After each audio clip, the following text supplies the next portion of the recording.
শিক্ষার্থী বন্ধুরা, আজকে আমরা লগের একটি অঙ্ক করব।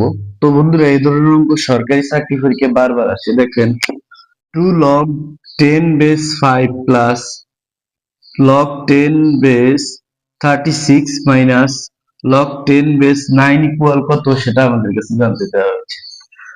তো বন্ধুরা, আমরা যদি অঙ্কটি করি, তো আমরা প্রথমে এই 2টাকে এই পাওয়ারের উপরে পাঠিয়ে দিব। তারপরে যা আছে তাই লিখবো, log 10 base 36 minus log 10 base 9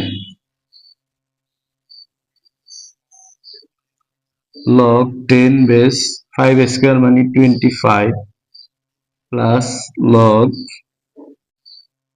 10 base 36 minus log 10 base 9। তো বন্ধুরা, এখন যদি আমরা এই তিন জায়গা থেকে log 10 কমন নেই, তো দেখেন এখানে আর এখানে যোগ আছে, যোগ আকারে আছে, এই কারণে আমরা এই দুইটা গুণ করে দিব।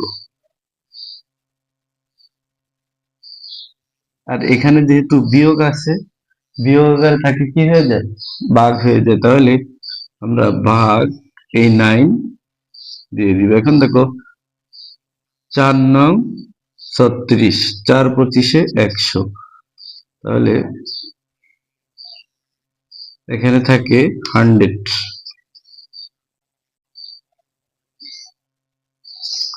তো 100 কে আমরা ভেঙে লিখতে পারি 10 স্কয়ার। তো লগের সূত্র অনুযায়ী এই 2টা এই সামনে চলে আসবে। আর আমরা লগের আরেকটি সূত্র শিখেছি, লগ এ বেস এ, অর্থাৎ বেস এবং পাওয়ার যদি 1 হয় তাহলে মান হয় 1। তাহলে দেখেন এখানে 2 ইন্টু এটার মান হবে 1, তাহলে 2 1 2 অ্যান্সার খ নম্বরটা।